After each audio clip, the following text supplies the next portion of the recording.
बिस्मिल्लाहिर्रहमानिर्रहीम। Welcome to aspire online classes. मैं उम्मीद करता हूँ डियर एस्पायरेंट्स आप अपने अपने घरों में खैर वाफियत से होंगे और अपनी स्टडीज़ को एंजॉय कर रहे होंगे। हम लोग सिस्टम डेवलपमेंट लाइफ साइकिल पढ़ रहे थे, उसमें हम लोगों ने कोडिंग तक लेक्चर नंबर 10 में डिस्कस कर लिया था। फर्स्ट में हम लोगों ने वो सिस्टम के फेजेज़, उसके बाद हम लोगों ने लेक्चर नंबर 9 के अंदर उसकी इन्वेस्टिगेशन और सारी चीज़ें, उसके बाद लेक्चर नंबर 10 के अंदर हम लोगों ने उसके डिज़ाइन और डिज़ाइन के बाद हम लोगों ने उसकी कोडिंग को डिस्कस किया था। कोडिंग के बाद आपका सॉफ्टवेयर पूरा डेवलप हो चुका, ठीक है। जैसे कि मैंने आपको बताया था coding is a core area जहाँ पे आपका सॉफ्टवेयर बनता है। कोडिंग के बाद आपको क्या करना है, आपको उस सॉफ्टवेयर को वर्किंग इन्वायरमेंट के अंदर लेके जाना है और वहाँ पे उस फैक्ट्री ओनर्स को कहना है सर ये आपका सॉफ्टवेयर है, ज़रा कंप्यूटर का एक नेटवर्क्स बनाइए, 8-10 कंप्यूटर पकड़ें, उनको लिंक करें और उसमें से उसी सॉफ्टवेयर को जो आपने अभी डेवलप किया है उसको वहाँ पर ले जाके वर्किंग इन्वायरमेंट के अंदर इंस्टॉल कर दें। लेकिन इंस्टॉल करते हैं, जैसे आप इंस्टॉल करते हैं तो इंस्टॉल करते ही आप देखते हैं कि उसके अंदर एरर्स आने शुरू हो गए।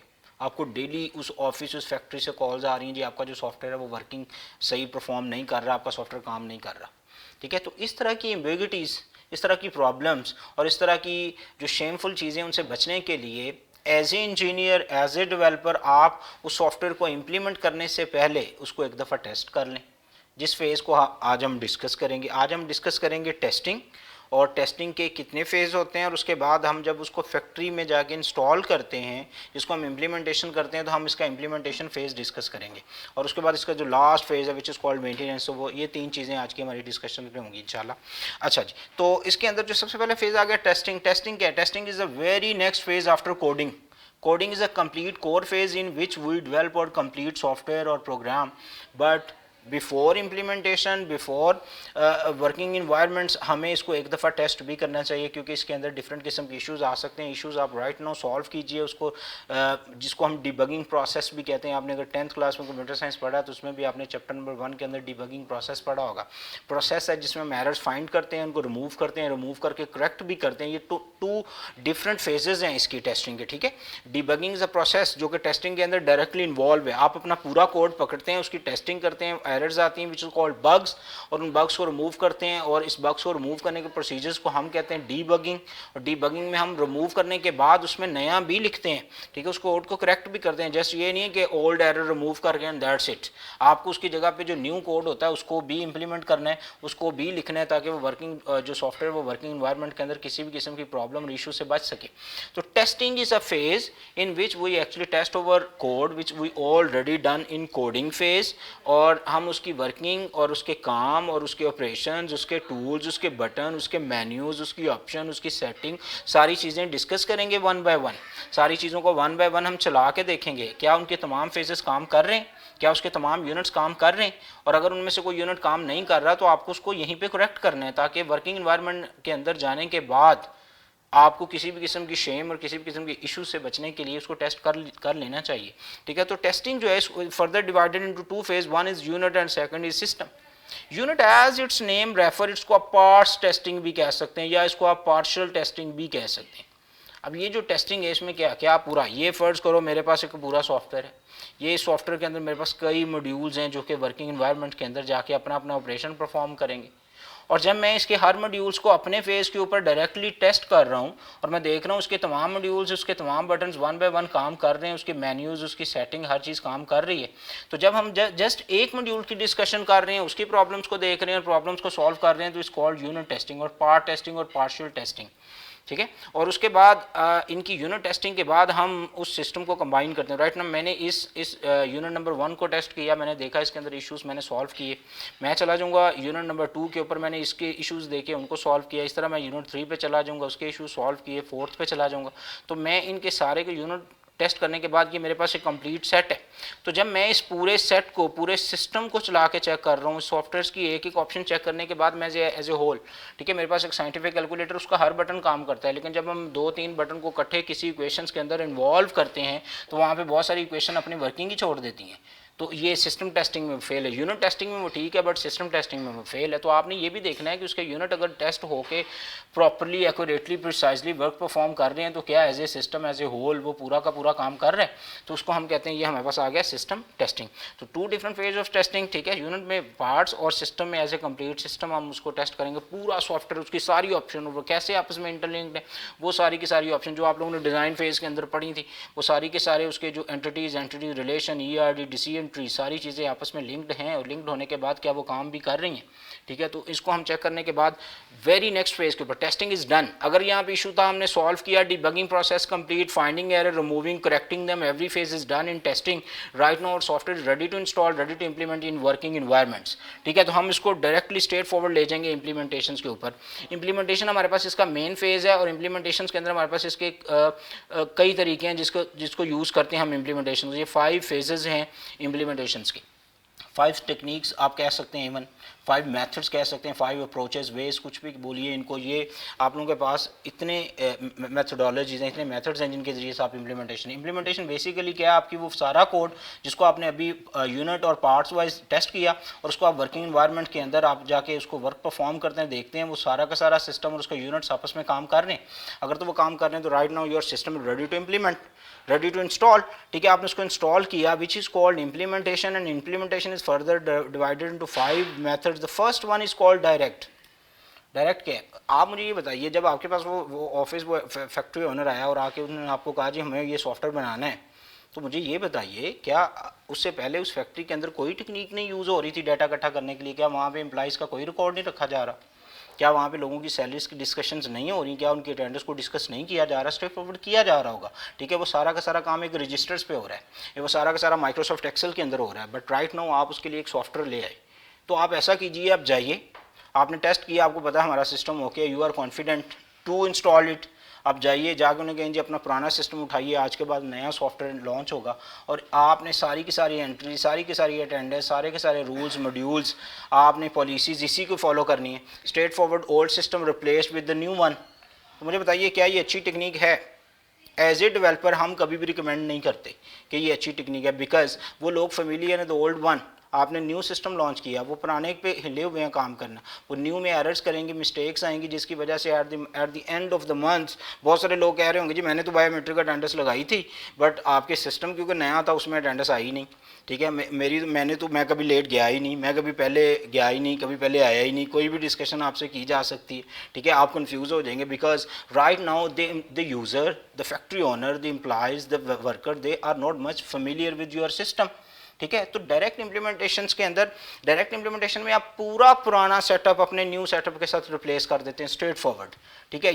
ये सॉफ्टवेयर डेवलपमेंट के अंदर अच्छी टेक्निक नहीं है, हम इसको रिकमेंड नहीं करते, बिकॉज इसकी जगह पे हमारे पास एक बड़ी अच्छी टेक्निक है which is called parallel. In parallel as converter, दोनों साइड बाय साइड, वो जो पुराना सिस्टम चल रहा है उसको चलने दीजिए, ठीक है। वो जो पुराना उनका वो रजिस्टर्स पे या किसी एक्सेल वर्ड पे जहाँ पे भी रिकॉर्ड मेंटेन किया जा रहा है उसको करने दीजिए, ठीक है। उसको जाकर कि जनाब ये आपका न्यू डाटाबेस, न्यू सेटअप है, आप अपना आज के बाद एंट्रीज इस पर भी करेंगे और उस पर भी करेंगे। वो बंदे उस पर भी अपना रिकॉर्ड मेंटेन कर रहे हैं, इस पर भी मेंटेन कर रहे हैं, ज़रा 2 मंथ्स 1 मंथ्स 2 मंथ्स 3 मंथ्स उसकी प्रैक्टिस होने दीजिए, ठीक है। पुराना सिस्टम बीच लाने के जी आप जैसे काम कर रहे हैं आप करें, बट साथ साथ इस पर भी काम करें, ठीक है। इस पर भी आप लोगों ने डाटा एंटर करना, उसमें होगा क्या 1 और 2 मंथ्स में उनकी अच्छी खासी ट्रेनिंग हो जाएगी, and people will much familiar, लोग उसको ऑब्जर्व कर लेंगे, लोगों को हजम होना शुरू हो जाएगा न्यू सिस्टम।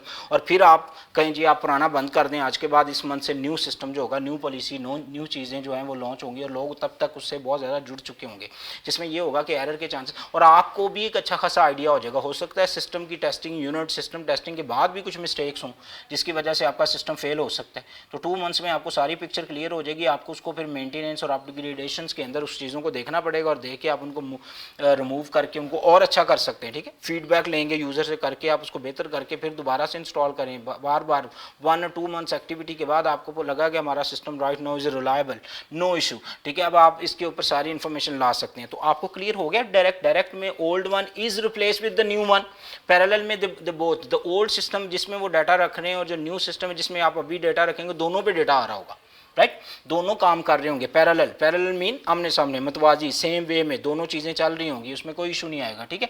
बस थोड़ी सी वर्किंग बढ़ जाएगी कि उधर भी काम इधर भी काम, बट दे उनकी ट्रेनिंग के लिए ज़रूरी होता है। और उसके बाद हमारे पास जो थर्ड आ गया विच is called phased implementations. Phased implementation क्या है जी, आप सॉफ्टवेयर का पूरा पोर्शन कभी भी इंस्टॉल ना कीजिए software, because as I told you, अगर आप मेरे साथ टेस्टिंग पे चलें, as I told you software is divided into modules, और आप कभी भी इसके सारे मॉड्यूल, अगर 10 मॉड्यूल्स हैं 10 के 10 पकड़ के आप वर्किंग एनवायरनमेंट में कभी भी इकट्ठे इंस्टॉल मत कीजिए, लोग कंफ्यूज होंगे। आप क्या कीजिए, आप फेज्ड इंप्लीमेंटेशन कीजिए। मसलन वो वाला मॉड्यूल जो अकाउंट्स का है, वो वाला मॉड्यूल जो अटेंडेंस का है, वो वाला मॉड्यूल जो प्रोडक्शंस का है, वो वाला जो क्वालिटी एश्योरेंस का है, वो वाला जो कटिंग का है, मेंटेनेंस का है, शिपिंग का है, किसी फैक्ट्री में यही ऑपरेशन हो रहे होते हैं, तो आप उसमें से 2-3 मॉड्यूल, जो 10 मॉड्यूल्स उसमें से 2 और 3 डिफरेंट मॉड्यूल्स आप पकड़िए, उसको इंस्टॉल कीजिए लोगों के, ये आप इस पर काम करिए।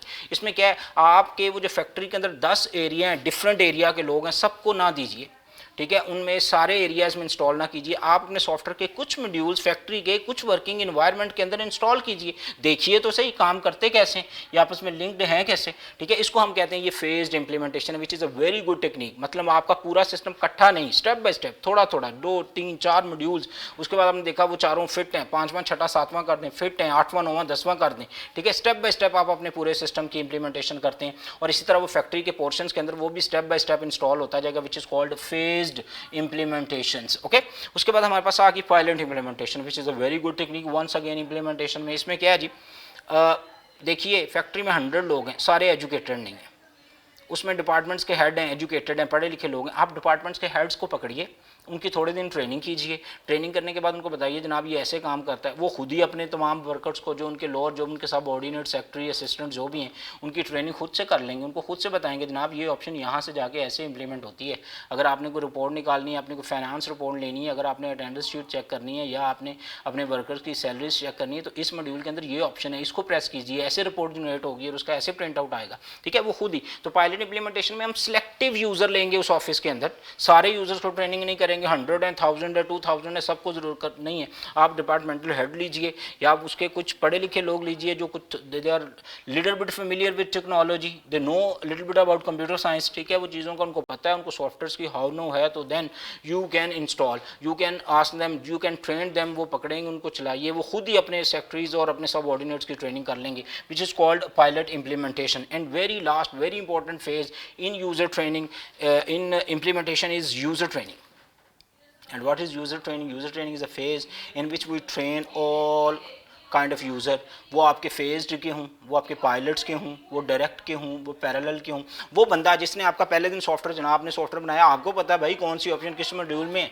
आपने देखा ना, आप एक साइंटिफिक कैलकुलेटर लाते हैं तो उसके 8, 10, 15, 20 बटन्स के ऊपर आप कंफ्यूज हो जाते हैं, ठीक है, आपको पता नहीं चल रहा होता ये बटन कैसे काम करेगा, क्योंकि उसकी सेटिंग के अंदर जाके अगर आपने स्टैटिस्टिकल डाटा एनालिसिस करना है तो उसकी लहदा से मोड है, अगर आपने जस्ट मैथमेटिक्स करना है उसके लहदा से मॉड्यूल्स है, अगर आपने स्टैंडर्ड डेविएशन, वेरिएंस, क्वार्टाइल जो भी फाइंड आउट करना है, you need to change is setups, its moods, ठीक है। तो आप उस मोड्स में उसके डिफरेंट ऑप्शंस हैं, हर ऑप्शंस को आप 1 बाय 1 देख रहे होते हैं। अगर आपको सारे ऑप्शन, सारे मॉड्यूल्स क्लियर होते हैं, then you can operate the calculator. Calculator is a simple 15 और 20 बटन सिंपल मशीन। लेकिन अगर आप एक सॉफ्टवेयर की बात करें तो software has thousands, 110,000, 2000, 15,000 different options, different buttons, ठीक है। तो उसमें तो बंदा कंफ्यूज होकर रह जाएगा। तो आपको उसको थोड़ी ट्रेनिंग करनी है। हो सकता है ट्रेनिंग के लिए आपको 1 मंथ उनकी इंडस्ट्री में जाना पड़े, हो सकता है उसके जो यूज़र हैं जिन्होंने सॉफ्टवेयर को यूज़ करना है उनको आपको अपने ऑफिस में बुलाना पड़े। आप उनको डेली बुला के उनकी वहाँ पर ट्रेनिंग कीजिए। ट्रेनिंग का पूरा डिपार्टमेंट होता है जो सॉफ्टवेयर चलाना सिखाता है, ठीक है। किसी भी सॉफ्टवेयर हाउस में इसका 2 लोग होते हैं जो पकड़ के जाके उस पूरे सॉफ्टवेयर की ऑप्शन समझाते हैं बंदे को कि जनाब ये काम ऐसे करेगा। This is called user training, ठीक है। यहाँ तक आपका पूरा system right now launched, your user training is done. अब इशू क्या है, आप मुझे ज़रा एक एग्जांपल दीजिए। जब आप लोग व्हाट्सएप आप लोगों ने पहली दफ़ा इंस्टॉल किया था, यूज़ किया था, वो वाला व्हाट्सएप और आज का व्हाट्सएप सेम है? वो वाली फेसबुक एप्लीकेशन और आज की फेसबुक एप्लीकेशन सेम है? वो चेंज है। वो चेंज क्यों है? क्योंकि यूज़र से फीडबैक आता है। आप यूज़र से फीडबैक ले लें, उससे सजेशंस ले लें, उससे रिक्वायरमेंट्स पूछ लें और मॉडिफिकेशन कर रहे हैं। आपको लगता है जनाब ये सिस्टम रिवर्सनेस में चला जाता है, हैवी डाटा लोड आता है, सिस्टम फ्लॉप क्लैप्स कर जाता है, सॉफ्टवेयर काम ही नहीं करता, सॉफ्टवेयर आउटपुट देता ही नहीं है, सॉफ्टवेयर रुक जाता है, मोबाइल फ़ोन हैंग हो जाता है, लैपटॉप रुक जाता है, वो डाटा की बफरिंग शुरू हो जाती है, कुछ भी, ठीक है। देर से जैसे आपको शुरू में आज ये वीडियो चलती नहीं है, ठीक है, तो आपने हमें फीडबैक दिया जनाब वीडियो जो है ना वो बहुत ज़्यादा स्लो चलती है, तो हमने कोशिश की उसको जल्द रिकवर करके विदिन 1 डेज़ आपको दोबारा से अप किया, ठीक है। तो ये बेसिकली आपका फीडबैक था और फीडबैक को सामने रखने हमने उसकी मॉडिफिकेशंस की, उसको अपडेट किया और अपडेट करने के बाद उसकी अपग्रेडेशंस होने के बाद आपको दोबारा से सिस्टम दे दिया, which is called maintenance and upgradations, ये हमेशा ये लास्ट फेज़ होता है किसी भी सॉफ्टवेयर का और ये लाइफ टाइम चलता है। जो व्हाट्सएप है इसमें कई चेंजिंग्स आएंगी, जैसे जैसे यूज़र रिक्वायरमेंट्स है, स्टेटस की ऑप्शन आपको पता है पहले नहीं थी, बाद में आई क्योंकि यूज़र ने कहा वी वॉन्ट एक्सप्रेस और इमोशंस। तो आप अपने इमोशंस को एक्सप्रेस करने के लिए आपको स्टेटस की ऑप्शन चाहिए। यूज़र ने फीडबैक दिया, उन्होंने टीम ने पकड़ के उसके अंदर वो ऑप्शन डाल दी। आपने कहा जी हमें ऑप्शन चाहिए कि हम अपनी DP with in 1 minute change कर सकें, उन्होंने ऑप्शन डाल दी। आप चाहते हैं जी मैं अपना कोई टेक्सचुअल स्टेटस लगाना चाहता हूँ, वो भी ऑप्शन। मैं चाहता हूँ जी मेरी डीपी सिलेक्टिव लोग देखें, वो भी ऑप्शन आ गई। मैं चाहता हूँ मेरा स्टेटस जो उन लोगों से हाइड हो जाए, वो भी ऑप्शन आ गए। There is a lot of option. Actually जब पहला व्हाट्सएप था उसमें ये तमाम ऑप्शन मौजूद नहीं थी। ये बेसिकली यूज़र से फीडबैक्स आते हैं, यूज़र से सजेशन और फीडबैक्स के बाद हम अपने सॉफ्टवेयर को डेली बेसिस के ऊपर मेंटेन कर रहे होते हैं, उसकी चेंजिंग्स कर रहे होते हैं, और चेंजिंग करने के बाद हम यूज़र को अच्छी से अच्छी एप्लीकेशन और उसकी परफॉर्मेंस दे रहे होते हैं, विच इज़ कॉल्ड मेंटेनेंस। यहाँ पे आप लोगों का software development life cycle SDLC is done. तो हम लोगों ने जब system development life cycle start किया था तो मैंने आपको इसके लेक्चर नंबर 8 के अंदर इसके तमाम फेजेस मैंने आपको शुरू में इसको इंट्रोडक्शन दिया था। अब हमने लेक्चर नंबर 9 और 10 के अंदर उन तमाम फेजेस की डिटेल्स भी डिस्कस कर ली है, क्योंकि ये क्वेश्चन थोड़ा लेंथी है और बोर्ड में ये आता कैसे, ये मैंने आपको पहले लेक्चर में बताया था लेकिन मैं चाह रहा हूँ आपको 2 मिनट्स में ये जल्दी से ज़रा रिवाइज करवाऊँ, उसके तमाम फेजेस को एक रिकॉल करें ताकि आप लोगों को एक स्टोरी जो आपने पोर्शंस में पढ़ी है वो क्लियर हो जाए। जैसे चलिए ज़रा प्रीवियस एक लेक्चर्स के ऊपर उसको ज़रा जल्दी से गो थ्रू करते हैं। SDLC फेजेस, तो SDLC फेजेस के अंदर आप लोगों ने पढ़ लिया जी प्रीलिमिनरी इन्वेस्टिगेशन, जिसके अंदर हम पूरी की पूरी सिस्टम की इन्वेस्टिगेशन करते हैं। इसके 5 फेज थे और 5 फेजेस मैंने आपके साथ 1 बाय 1 डिस्कस कर दिए। मसलन आइडेंटिफिकेशन, स्कोप, जो चीज़ें थी वो मैंने उसके बाद ऑल्टरनेट सॉल्यूशंस, उसके बाद इसके अंदर फिजिबिलिटी प्लान, और फिजिबिलिटी प्लान के बाद बेसिक प्लान, ये feasibility study and basic plan, ये 5 फेजेस थे जो हम प्रीलिमिनरी इन्वेस्टिगेशन के अंदर डिस्कस करते हैं, राइट। ये this one the first phase of system development life cycle, okay. उसके बाद आप चलते हैं रिक्वायरमेंट एनालिसिस के ऊपर। रिक्वायरमेंट एनालिसिस मैंने आपको बताया था, नीड एनालिसिस होते हैं जिसमें आप यूज़र से सारी उसकी रिक्वायरमेंट्स को पूछते हैं और पूछने के बाद आप एक पेज पे लिख लेते हैं और उन्हीं रिक्वायरमेंट्स को सामने रख के आप अपने सिस्टम को बनाना शुरू करते हैं। उसके बाद हमारे पास आ गया डेटा गैदरिंग। डेटा गैदरिंग में मैंने कहा था आप लोगों को लेक्चर नंबर 9 में कि जनाब डेटा गैदरिंग टेक्निक है जिसमें हम फैक्ट्री का विजिट करेंगे और विजिट करने के बाद वहाँ लोगों से इन्फॉर्मेशन लेंगे। उसके मैंने आपको 5 फेजेस पढ़ाए हैं, ठीक है। वो ज़रा बुक के साथ टैली कीजिए। सबसे पहला रिटन डॉक्यूमेंट्स के बाद हमने इंटरव्यूज़ किए, इंटरव्यूज़ के बाद हमने क्वेश्चनेयर्स बनाए और वहाँ से डाटा कलेक्ट किया। उसके बाद हमने ऑब्जर्वेशंस किए, ऑब्जर्वेशंस के बाद हमने उसकी सैम्पलिंग की और सैम्पलिंग के बाद हमने एक उसकी रिपोर्ट बनाई हुई जिसको डाटा एनालिसिस रिपोर्ट भी कहते हैं या रिपोर्ट एनालिसिस भी कहते हैं, ठीक है, जो कि डेटा गैदरिंग की ही एक फ़ेज़ होता है। आप उसको एक बड़ा नंबर दे सकते हैं, ना भी दें तो वैसे वो इसके अंदर ही आती है, नो इशू। उस रिपोर्ट में आप लिखते हैं कि हमने ये टेक्निक यूज़ की, ऐसे डेटा इकट्ठा किया, ये डेटा की इनपुट थी, इतने % लोगों ने इसके हाँ में जवाब दिया, इतने ना में दिया। हम एक पेज पे उसको रिटन शेप में ले देते हैं और वंस अगेन उस फैक्ट्री ऑनर के साथ उसको सारा डिस्कस करते हैं कि जनाब इतने लोग विलिंग हैं और ये ऐसे ऐसे या ये चेंजिंग्स हम कर सकते हैं आप सॉफ्टवेयर के अंदर, और एक पेज के ऊपर आप उससे भी सिग्नेचर ले लेंगे। आपके सॉफ्टवेयर हाउस के जो हाईअप्स हैं, जो मेन अथॉरिटीज़ हैं, उनके भी साइन हो जाएंगे ताकि आप काम शुरू कर सकें, राइट। उसके बाद हमारे पास जो फेज़ था वो होता है डाटा एनालिसिस रिपोर्ट, ये वही है जो मैंने आपसे अभी डिस्कस किया। उसके बाद डिज़ाइन आ गया। डिज़ाइन मेन फेज़ होता है जी।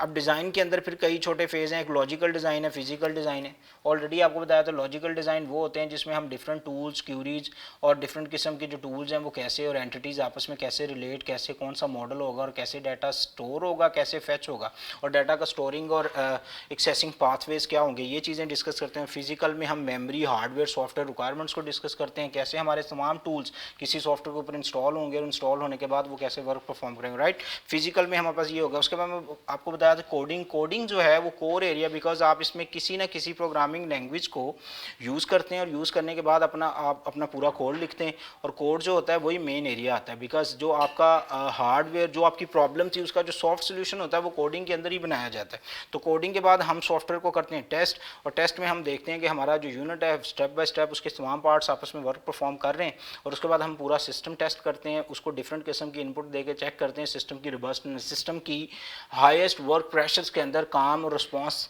जो होता है सिस्टम का, हम उसको चेक करते हैं। इसीलिए इसको हम यूनिट और सिस्टम टेस्टिंग के अंदर डिस्कस करते हैं। इसके बाद हमने इंप्लीमेंटेशंस पढ़ा। जैसे अभी इंप्लीमेंटेशन आपको पता है वो जहाँ पे आप सॉफ्टवेयर को वर्किंग एनवायरनमेंट में इंस्टॉल करते हैं, उसके 5 फेजेस हैं। फर्स्ट वन इज़ डायरेक्ट, जिसमें हम पुराने को नए के साथ रिप्लेस कर देते हैं, पुराना सिस्टम न्यू सिस्टम। उसके बाद पैरेलल, जिसमें हम दोनों चलाते हैं, पुराना भी चल रहा है न्यू भी चल रहा है। उसके बाद फेज्ड इंप्लीमेंटेशन, जिसमें हम उसके फैक्ट्री के कुछ एरिया, ऑफिस के कुछ एरिया में उसको इंस्टॉल कर देंगे तमाम फेजेस के अंदर हम उसको इंस्टॉल नहीं करेंगे। उसके बाद हमारे पास नंबर 4 में अगर पायलट कुछ selective user, don't confuse with phased, phased mean complete phase. अगर आपने अकाउंट्स में किया तो अकाउंट्स में 20 लोग हैं तो 20 को आप ट्रेनिंग देंगे कि अकाउंट्स डिपार्टमेंट पूरा इस सॉफ्टवेयर को ऑपरेट करना सीखे। लेकिन पायलट में ये करते हैं, हम उस अकाउंट्स डिपार्टमेंट के सिर्फ हेड को ट्रेन करेंगे, वो ऑटोमेटिकली अपने सबऑर्डिनेट और सेक्रेटरीज और जो भी उसके असिस्टेंट्स हैं उनको ऑटोमेटिकली उनकी ट्रेनिंग करते रहेंगे, ठीक है। इसको हम कहते हैं पायलट। उसके बाद हमारे पास नंबर 5 इसमें था यूज़र ट्रेनिंग। यूज़र ट्रेनिंग में वो तमाम लोग जिनको आप ट्रेन करेंगे और वो वर्किंग इन्वायरमेंट में काम करेंगे, वो सारा का सारा आ जाएगा। And the last one is a maintenance, जिसमें आप यूज़र से सजेशंस, फीडबैक्स, उनकी क्यूरीज, उनकी प्रॉब्लम्स लेते हैं और अपने सिस्टम को डेली बेसिस के ऊपर या उनकी रिक्वायरमेंट्स को सामने रख के हम सिस्टम को अपग्रेड कर रहे होते हैं और सिस्टम को चला रहे होते हैं। इसको हम कहते हैं ये maintenance and upgradation. Hope so आप लोगों को सिस्टम डेवलपमेंट लाइफ साइकिल के तमाम फेजेस क्लियर हो गए होंगे। अगर भी कोई चीज़ क्लियर नहीं है तो आप कमेंट्स कर सकते हैं, आई विल रिप्लाई। अपना बहुत सारा ख्याल रखिए। अल्लाह हाफिज़।